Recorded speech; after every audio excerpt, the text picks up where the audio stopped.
Hello, how's it Tuesday already? I can't believe it's already Tuesday. It's darts night for me. Bum, bum, bum. No, it's not that. I don't know why I've started doing that little ditty every now and then. I have no idea. It is, yes, it's dart night for me. So after recording this for your pleasure, I shall be having something to eat before going off to join the Hufflepuffs.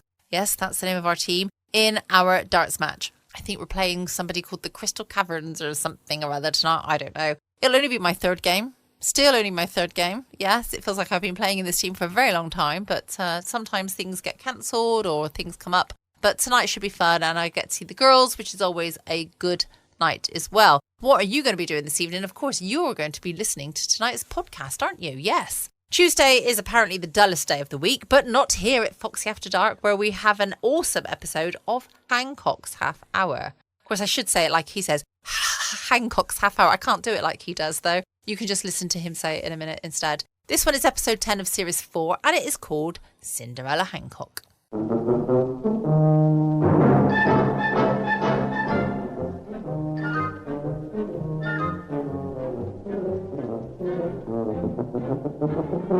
The BBC presents Tony Hancock with Moira Lister, Bill Kerr and Sidney James in Hancock's Half Hour.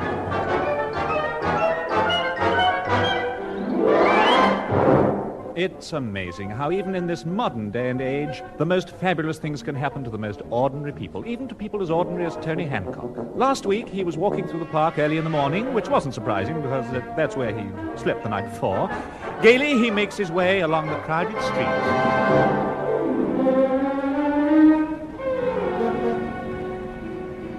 Happy days are here again. There he goes, a happy, carefree figure, resplendent in his army's surplus drill shirt, hand-knitted balaclava helmet, his best Sunday pair of plimsolls, the seat of his trousers shining in the morning sunlight. Past the butcher's shop, past the post office, past the fruit barrows, laden high with, put it back. Only want one? Put it back. He won't miss that little one there. Put it back. All right. Fine thing when you can't even whip a walnut for breakfast. On he walks, a smile here, a nod there, a cheery greeting to his friends. Morning, Charlie. Working? Oh, of course you don't have to, no. No, got 28 kids. Morning, Tosh. Waiting for the boozers to open. Oh, it's you, Vicar. Sorry, I didn't recognize you with the polar neck sweater on. Good elf. On his merry way he goes, not a care in the world, everybody's friend, and I say, look out! Watch where you're going. No! I beg your pardon? I'm very sorry, my fault. I didn't see you bending down there. Haven't hurt yourself, have you? No, I'm all right. I was looking for something in the gutter. You won't find any cigar ends down here. Not in this neighborhood. Have you tried Downing Street? Now, look, you got me wrong. I just happened to have dropped something. Oh, I'm sorry. Yes. Well, I'd help you to look for it, but I haven't got time. You know how it is. Very busy man, can't stop. What was it? My wallet. It had 80 pounds in it. Stop the traffic, road up, diversion. Everybody off the street. That's it. All the cars around the back street. Put the notices up. That's right. Now then. That's a different proposition. Yes, the wallet. It's going to be very difficult to find it with all these people about. You realize that? It might take hours. Are you offering a reward for it? Yes, 10 pounds. Well, what a coincidence. It's under my foot all the time. Yes. Who'd have thought it? Now, isn't that really amazing? Of all the places it could have been, It is amazing. Yes. Just happened to turn up in the very spot where I happened to be. It's fantastic. Yes. Lucky I was here. I mean, Yes. you might have been searching all day. Yeah, I know. Yes. It's very kind of you. Yes, 10 quid, please. Look, I just better check and see if all the money's there. Oh, it's all there. I counted it with my toes. Yes, 10 quid, please. Well, look, I can't give it to you just now. I need every penny of this 80 pounds. What are you going to buy, a pound of tea? I'll tell you what, you give me your name and address, and I'll see you get rewarded, all right? Hancock's the name. H-A-N-C-H-O-C-K. The H is pronounced, and anybody who says it ain't is ignorant. Hancock. Address? Well, actually, I've just moved. They pulled down my old house to build a slum. Look, you know, the best thing to do is to call in at Mr. Bill Kerr's residence. You'll find me there on cold nights and after closing time. Well, you'll be hearing from me. Goodbye, and thanks again. Pleasure. Goodbye. Goodbye. How well? There goes the lad with his 79 quid. Taxi!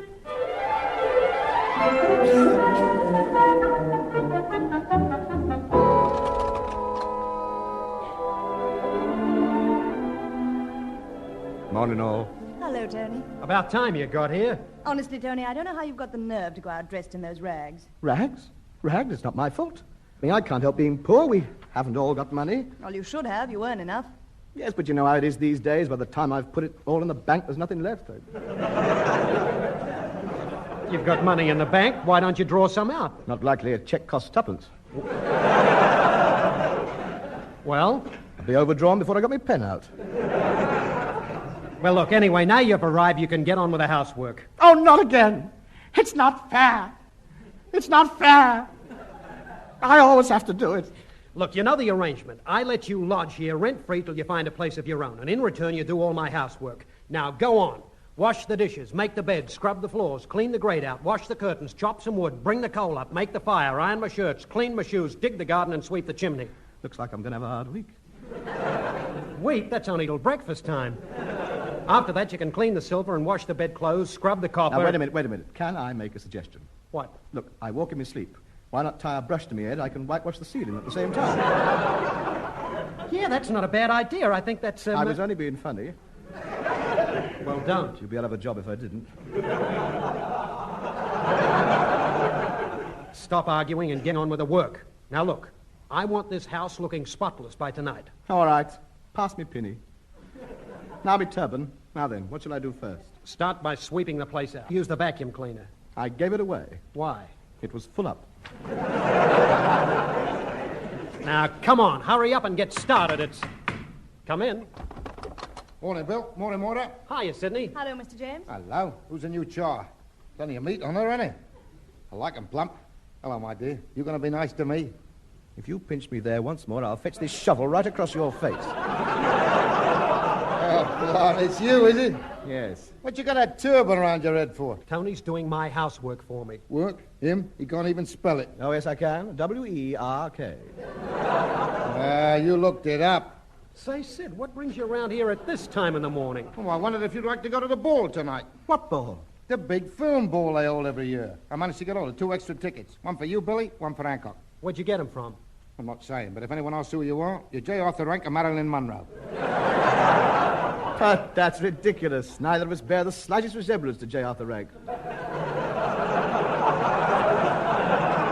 Do you want the tickets or not? Are you kidding? The National Film Ball's the biggest social event of the year. All the big stars will be there. Jane Russell, Ava Gardner, Shelley Winters, Gene Crane, Audrey Hepburn, and Gene Simmons. Yeah, and and I've heard a whisper that royalty's going to be there. Who? Prince Littler and Anna Neagle. Bad. I'd have to practice me curtsies. Oh, I can just see myself, the center of attraction, dancing with all the beautiful women. I didn't know you could dance. What, me? The Gene Kelly of the Marshall Street Baths? What?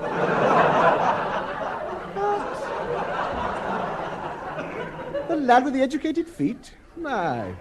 Ask any girl at the Hammersmith Palais who's the biggest creep in town. And I don't mind telling you, I'm hot at the old-fashioned stuff and all. They don't half sit up when I do the lancers. Why? I use a real lance. It'll be wonderful. Can't you just see me? Lovely band, ain't it? Marilyn, stop bothering me. I'm dancing with Jane here. I'm sorry, Ava's after her. Then I'm doing a quick knees up with Rita. Look, why don't you girls go and dance with Greg Peck and Granger and Rock Hudson and that lot? Poor devils, they haven't had a look in since I got here. Sorry, dear. Yvonne DiCarlo's taking me home tonight. I'll be out on the balcony in a minute, Glynis.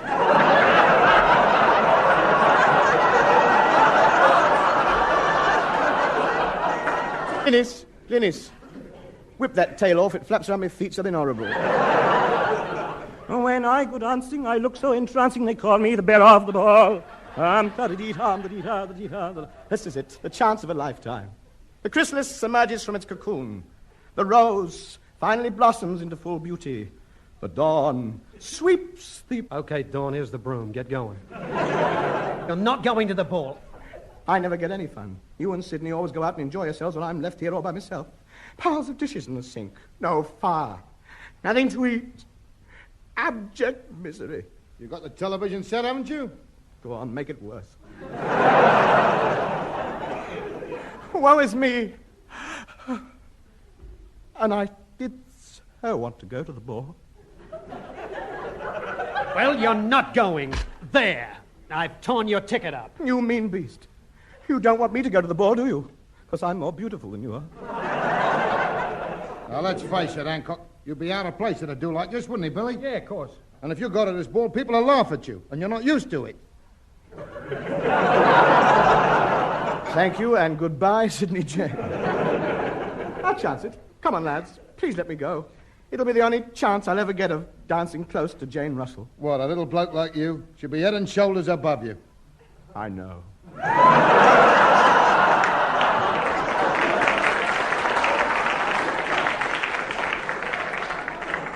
Look, Tub, you're not going to the ball, and that's that. Your place is in the kitchen. Come, Sydney, let us away to prepare for the ball. Anthony, get my tails out. Hang on, I'll cut a hole in your trousers. Come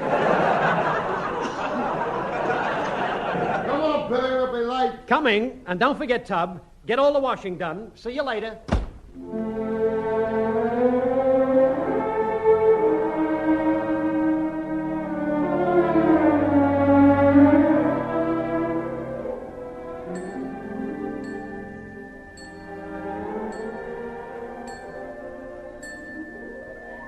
Woe is me. 6 o'clock. I'll never get this washing finished. And my poor hands, all rough and chapped. I should have paid more attention when the adverts come on at the pictures. Instead of nipping out to get the flavor of the month. Hello, Tony, dear. Maura, aren't you going to the ball? Yes, later. I don't want to go out and leave you here all by yourself. Oh. But I've got to. My agent says I must be seen in the best places. Well, that dress you're wearing should take it. Yes. All right. I see what it means. Well, if you've got to go, I suppose you've got to go. I don't mind being left here on my tub. Don't be upset, Tony. I'll stay with you as long as I can. How are you getting on with the washing? Terrible. I've been scrubbing this dirty old copper all afternoon, but it's no good. I just can't get his helmet clean.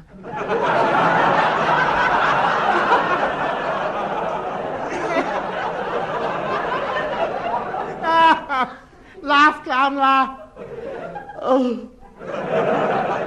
What soap powder are you using? Have you tried any of those coupons they push through the door? Yes, but they're no good. They just get soggy.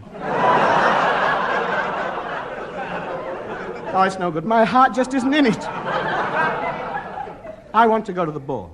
I want to dance with all them beautiful film stars. Oh, so I'm not good enough for you now. Is that it? No, of course not. I still like you, Maura, but, well, you know how it is. A chap doesn't want to drive a saloon car all the time. He wants to get out on a sports job now and again. I mean, you're solid, reliable, dependable. Your chassis in good nick. All right. Thank you. We don't want an AA report. Anyway, you're on a panel game now. You'll probably be elevated to the peerage next year. You won't look at me then. But what does it matter? I'm not going to the ball, so why talk about it? You go and enjoy yourself and leave me here to patch the sheets. Oh, how unhappy I am. Oh, come on, Tony. Cheer up. I tell you what, let's pretend we're at the ball. What, here in this dirty old kitchen? Not a dirty old kitchen, a magnificent ballroom. Come on, let's dress you up. Put this bucket on your head. There. That's your top hat. Maura, I'm worried. Why? It fits.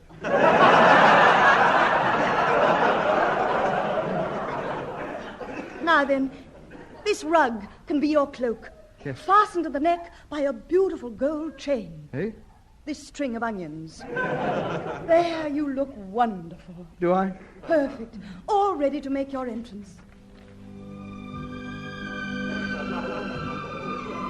Oh, good evening. So sorry I'm late. I got lost in my roads. Bit big, you know. My word, what a distinguished gathering we have here. Mr. Jimmy Edwards over there, I see. Where? That broom in the corner.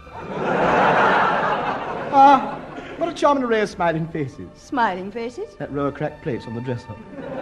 Get the pudding basin out. Why? I want to say hello to Vic Oliver. My word, this is jolly. Miss Lister, I believe. Mr. Hancock. I have that good fortune. How elegant you look. Where did you learn to dance like this? I used to stamp the wickets down at Lord's. Come, let us be alone. What say we step out of the draining board?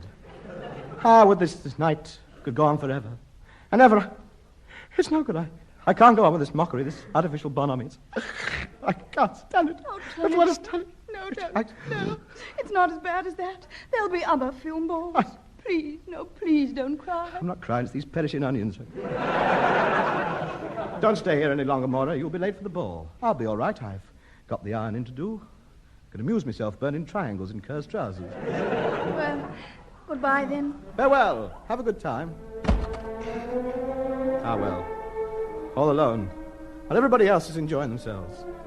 Here I am, a pathetic-looking figure, huddled round an empty grate. No friends. No one to care for me. Miserable and lonely. The sort of thing Norman Wisdom dreams about. Well, back to me chores. It can only be the broker's man. Oh, good evening. I'm looking for Mr. Oh, hello there. Remember me? Yes, you're the bloke with all the money in his wallet. That's right. Throw some on the fire, I'm cold. Like a drink? Please. Find the tap in the kitchen. Say, you seem pretty miserable. Anything wrong? Yes, I'm fed up. Everybody's gone to the ball except me. They won't let me go. Well, it's lucky I came along. I'm just on my way to the ball myself, and it so happens that I have a ticket. You have? Well, I was going to take Margaret Rutherford, but... Well, you can't really, can you? So you shall go to the ball. I'll go and get a pumpkin and some mice. At last, my luck's changed. I'm going to the ball. Ava, Jane, Marilyn, cheer up, girls, I'm coming. Wait a minute. I can't go. I've got no clothes to wear. Well, I know Fred Emney pretty well. Perhaps we could, perhaps you could let out one of his suits. Thank you. I don't think we need to pursue that any further. Very nice. Say, I've got it, of course. What? I owe you £10 reward money for helping me find my wallet. That should be enough for you to hire some clothes. Yes, of course, that's it. Wait a minute, though. I've got to be clever here, and I've got to disguise myself. If Kerr recognizes me, he'll send me home to finish the housework. What can I go as? Disguise yourself as a film star. Who do you suggest? Well, let's have a look at you. Yes, of course, that hair, those ears. Clark Gable? Bugs Bunny. Oh. Now, look, why don't you go down to some theatrical outfitters and hire a costume? They'll fit you up so your own father wouldn't recognize you. He refuses to, anyway. I'll see you later then, huh? Yes. Thanks very much. Goodbye.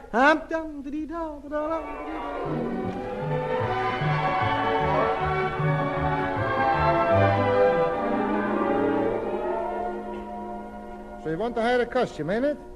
All right, then. Now the measurements. Where's the tape? 42.5 inches. Yes, I think we got a head to fit that. Now then, the chest 16, waist 48, hips 63. I got just the thing for you. What? Murcia, the bell tent. Wrap it up. And remember, all this club has got to be back in the shop by midnight. Otherwise, you got to pay rent for another day. Midnight. I'll remember. Taxi! To the ball!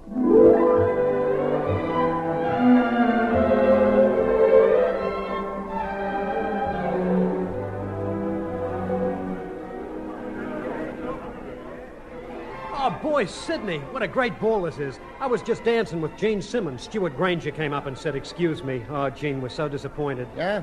Yeah, she wanted to dance with him. How you been getting on, Sid? Not so good, Billy. Ava Gardner slapped my face in the spot waltz. Why? Wrong spot. There's poor old Tubbs, stuck back at home doing the washing. Hello, there's some more guests arriving. Miss Audrey Hepburn and her husband. Miss Jean Crane and husband. Miss Gillis Johns and husband. Miss Rita Hayworth and company.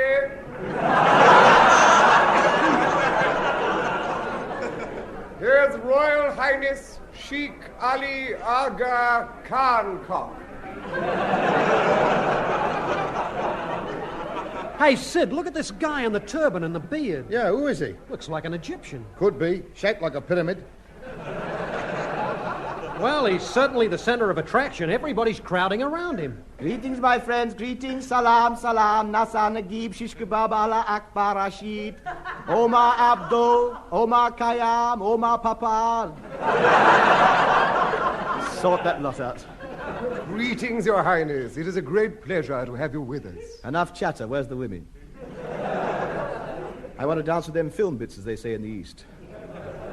Certainly, Your Highness. But first, we should like to present to you your hostess for this evening, the young lady who leads the reception committee for all the film actresses here tonight. Oh, this is it. What I've been waiting for. My Princess Charming. Must be Jane Russell or Hedy Lamarr, Ava Gardner, Audrey Hepburn. I'm easy to please. Oh, get in there, lad. It's your birthday. And here she is, Miss Dora Breyer.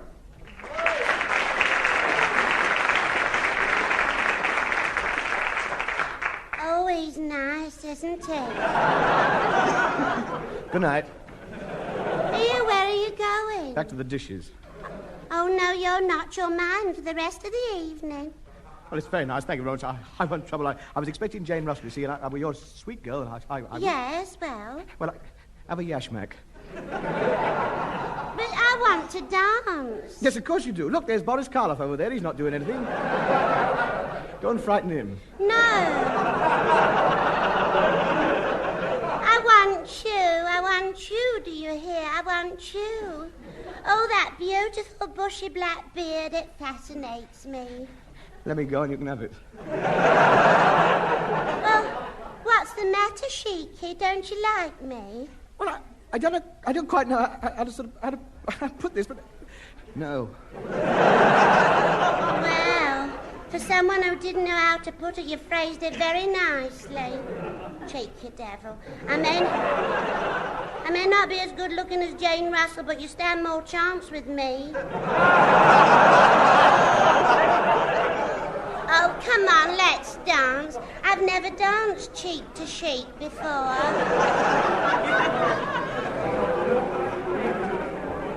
Oh, listen.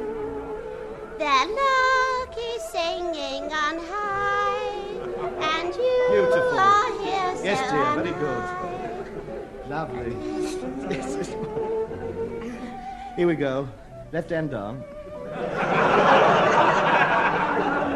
Keep to the near side, except when overtaken. Oh, the lark is singing on high. Oh, isn't it lovely? As I waltz around the room with you, I feel everybody staring at us. I don't doubt it. I'm doing the Charleston.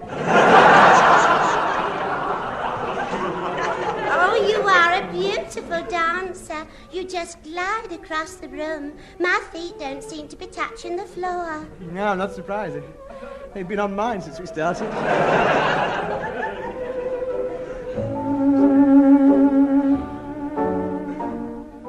I say, Bill, have you seen that Turkish gentleman dancing with Dora Brown? Yeah, he's quite a boy, isn't he? With that flowing white robe and bushy black beard, he looks like Philip Hartman standing up in bed. Doesn't he rather remind you of Tony in build? Oh, no, he's much better looking than Tony. Well, how can you tell? That beard hides his face. Precisely. Hey, look, that stopped dancing. Oh, yes. Look, he's stopped to have a chat with Errol Flynn. Of course, I know quite a lot about this film, like, you know. Do you? Yeah. I've made umpteen films, I have. Really? Mm. Well, you can tell by the way I keep talking about myself. Yes, that's true. I do. I was never the star. I was a stand-in. I used to do all the dangerous stuff for blokes like you. No offence, of course. How's the yacht? Doing very well. Oh, nice vessel. Yeah. This particular film I'm talking about was about a bloke who captured Burma by himself. I was the bloke, yeah. Well, of course you were. Yes. I recognise the moustache. You didn't have one. No. That's right. This particular, you'll remember this intimately, we were doing the scene where you jumped out of the airplane into the Japanese-held jungle, which was on fire thousands of feet below. Oh, yes, I remember. You remember the scene? Yes. You were in bed when it was shot. Yes. Well, I was up in this plane with the cameraman and the director sitting in the cockpit behind me. He says to me, the director, of course, he says, this is the place. Go on, jump. Just like that. I said, I can't. I left my parachute behind. He said, that doesn't matter. Errol can take it. He's tough. Go on, jump. Now, I'm not blaming you for this. No, I understand. No, I mean, I know you didn't know anything about it. No, I was in bed. That's right. Of course you were. You were resting up for the big alligator scene when I swam across the river for you. That's right. You got a good memory. You were saying? Eh? You were saying? Oh, yes, it's my turn. Yes, but anyway, I told him straight I wasn't going to jump without a parachute. Well... I was firm about it, not rude, but firm. No, yes. Well, you know me, I could be adamant. Very adamant, yes, very adamant. Pardon? I say very adamant. That's right. Yes. I'm easygoing up to a point, but beyond that point, I will not go. Well, anyway, he realized he was dealing with a man as strong-minded as himself. Well, he shrugged his shoulders, a soft gleam of admiration in his eyes, and he sort of half smiled and interested, like he said, are you strapped in? So I said, no. And then, with a gay little laugh, do you know what he did? What? He looped the loop. Excuse me, lover man. Haven't you gone home yet? Oh, come on, Sheiky, don't let's waste time. Gather me up in your big, strong arms, throw me across your white stallion and gallop off into the night with me, across the burning sands, to your tent in the middle of the desert where we can be alone. Throw me down onto the cushions, and with your eyes smouldering with all the hot-blooded passion of the East, rain your burning kisses down upon my eager, inviting lips, as I surrender my very soul to you. You playing hard to get.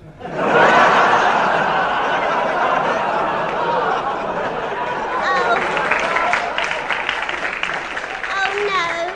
Come on, let us throw convention out of the window. Haven't you got a boyfriend? Yes, but we can sling him out as well. Oh, look, dear, it's very kind of you, but it's 12 o'clock. I've got a scarf. Good night, all. Taxi. Gangway, mind your backs. Camel. Excuse me, sir. Madam, do you mind? I'm off, sir. Oh, yeah, come back. Oh, come back. Can't stop. Got to get back to the shop. Good night. Oh, dear, he's gone. I say, Miss Bryan, that sheik left in a hurry, didn't he? Yes, and I don't know how to get in touch with him again. Didn't he leave his card or something? No, he just left this on the staircase. What is it? An army boot.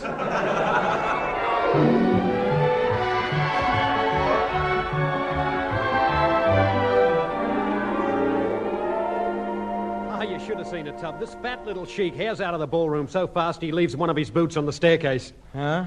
What happened to it? We don't know. I think they handed it in somewhere. Well, that sheik's got the biggest feet I ever saw. The size of that boot. With 4 wheels on it, I could have driven it home. Who's that? That's strange. There are 4 soldiers out there carrying a boot. See what they want. Good morning.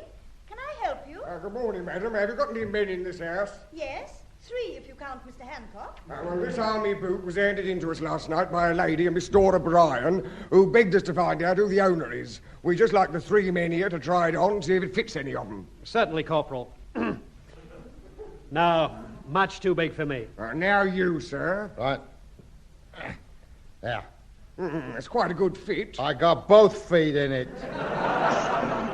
Well, that just leaves you now, sir. Oh, yes. There. Hey, it fits. Surprise, surprise. Yeah, is it comfortable, sir? Oh, yes. You're sure? Yes, very comfy. A perfect fit. Good. Martin, we got to Aldershot Barracks. You're under arrest. What for? According to our record, the owner of these boots deserted 7 years ago. By the right, quick, Mark. Now, look, I can explain. I didn't desert. It was all the others. They were advancing the wrong way. No, take me back. Bill, Sidney, come on.